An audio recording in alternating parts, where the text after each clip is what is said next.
ప్రస్తుతం మనతో పాటు స్టీల్ ప్లాంట్ కార్మిక సంఘం నేత ఆదినారాయణ గారు ఫోన్ లైన్లో ఉన్నారు. ఆయనతో మాట్లాడదాం. ఆదినారాయణ గారు నమస్తే అండి.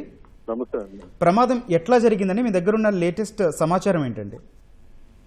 విశాఖపట్నం స్టీల్ ప్లాంట్ లో SMS 1600 సెంటిగ్రేడ్ లో ఇప్పుడు పనిచేస్తుంటారు. 30 సంవత్సరాల నుంచి కూడా పనిచేస్తున్నారు. ఇటువంటి ప్రమాదం లాడిన్ త్రో అయ్యి అంటే ఆటోమేట్లు పడిపోయి ఎంతమంది చనిపోవడం అనేది జరగలేదు. బ్లాస్ట్ జరిగి చనిపోయారు గతంలో 19 మంది 2014లో.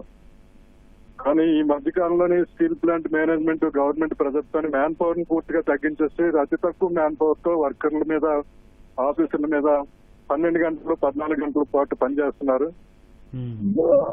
ఈ పని ఒత్తిడికి తట్టుకొని మేనేజ్మెంట్ వచ్చే ప్రెజర్స్ వల్ల ఏంటంటే పూర్తిగా కాన్సన్స్ అనేది గణిత నిపుణులు కూడా ఇబ్బంది పడుతున్నారంట. అందుకని ఈ ప్రమాదం ఇవాళ సెంట్రల్ గవర్నమెంట్ సెక్రటరీ స్టీల్ రోజుకింత ప్రొడక్షన్ కావాలి అంతే, మాకు సేఫ్టీ అనేది ఈ సంవత్సర కాలంలో 15 మంది కార్మికులు ప్రమాదంలో ప్లాంట్ లో ఆన్ డ్యూటీ డెత్ లో చనిపోయారు. మేము కంప్లైంట్లు ఇచ్చినా సరే ట్రేడ్ యూనియన్స్ తోని చర్చించకపోవడం కానీ ట్రేడ్ యూనియన్స్ వచ్చిన సలహాలు కూడా సంప్రదించకుండా బై ఆర్డర్ తోని కార్మికుల్ని కింద చాలా పని ఒత్తిడి వల్ల ప్రమాదం జరిగింది. ఇది జరగడానికి కారణం కేవలం అంటే management frequent maintenance, raw material quality raw material consumption లేకుండాను కార్మికులనే పనిచేయమని చెప్పేసి ఆ ఒత్తిడి వల్ల ఈ ప్రమాదం జరిగింది. దీని మీద తప్పకుండా వాళ్ళ కేంద్ర గవర్నమెంట్ మినిస్ట్రీ వచ్చి దీనికి క్షమాపణ చెప్పాలి. ప్లాంట్ ప్రైవేటీకరణ దాంతో మొత్తం ఈ ఒత్తిడి ప్రమాదాలు జరుగుతున్నాయి. అక్కడ ఆ ప్రాంతంలో ఎంతమంది మనుషులు వర్క్ చేస్తూ ఉంటారండి? మెషినరీ ఎట్లా ఉంటుంది? 18 మంది 20 మంది అంటే అది షిఫ్ట్ ఎండ్ కావడం వల్ల తక్కువ ఉన్నారండి. లేదంటే ఇంకా ఎక్కువ మంది 60 మంది 70 మంది షిఫ్ట్ చేంజింగ్ లోనే ఎక్కువ మంది ఉంటారండి. కాంట్రాక్ట్ కార్మికులు ఇప్పటికే 2 చనిపోయారు. ఇంకా 8 పర్మనెంట్ అక్కడ ఉన్న ఇన్ఛార్జ్ ఆఫీసర్ తో సైతం హిట్లర్ ఎక్స్పీరియన్స్ టెక్నీషియన్స్ అందరూ కూడా ఈ ప్రమాదంలో చనిపోయారు. అట్లాగే ఈ స్టీల్ మెల్టింగ్ స్టేషన్ SMS ఏదైతే ఉందో ఏం వర్క్ జరుగుతుంటుందండి? ఎట్లా జరుగుతుంటుంది అక్కడ వర్క్? అంటే దాంట్లోనే బ్లాస్ట్ పని నుంచి ఆటోమేట్ వచ్చి స్టీల్ SMS లోనేమో ఇన్సిడ్ స్టీల్ చేస్తారు, మన లిక్విడ్ స్టీల్ చేస్తారండి. ఆ లిక్విడ్ స్టీల్ ఏమో బిలెట్స్ బ్లూమ్స్ చేసి ఇతర మిల్స్ కి పంపిస్తారండి. ఇవాళ ఏంటంటే మిల్స్ కి ఆక్సిజన్ లేక మిల్స్ కూడా పూర్తిగా పని ఉన్నాయన్నమాట. అంత పని ఒత్తిడి కూడా చేయవలసిన అవసరం లేదు. ఇప్పటికే 10 లక్షల టన్నులు అమ్మలేనటువంటి సరుకు మెటీరియల్ ఉందండి, బిలెట్స్ బ్లూమ్స్. దానివల్ల నష్టం కూడా అన్నమాట. అయినప్పుడు కూడా వర్కర్స్ మీద డిపార్ట్మెంట్ లో ప్రెజర్స్ ఎక్కువ చేసి ఇది ఇటువంటి ప్రమాదానికి కారకులయ్యారు. ఇప్పటికే 13 మంది లాస్ట్ 1 year లో ప్రమాదాలతో చనిపోయారు. దాని మీద ఏమో యాక్షన్ తీసుకోలేదు. కంప్లైంట్ ఇచ్చింది. ఆదినారాయణ గారు, ఇట్లాంటి ప్రమాదాలు జరగొద్దు అంటే ఏం సూచిస్తారు? మీరేం చెప్తారు? ఇటువంటి ప్రమాదం అంటే ఖచ్చితంగా ఇది గతంలో కూడా 2014 జూన్ లోని బ్లాస్ట్ జరిగినప్పుడు 19 మంది చనిపోవడం జరిగింది.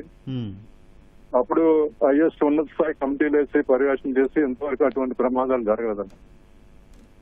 ఇవాళ ఇది బై ప్రెజర్ ప్లాంట్ లోని పని ఒత్తిడి ఎక్కువ పెంచారనమాట. ఒక 15,000 మంది పర్మనెంట్ ఎంప్లాయీస్ చేసేవాళ్ళనేమో 8,000 మందిని చేస్తారు. కాంట్రాక్ట్ వర్కర్స్ నేమో 10,000 మంది 15,000 మంది ఉన్న వాళ్ళనేమో 6,000 మందిని చేశారనమాట.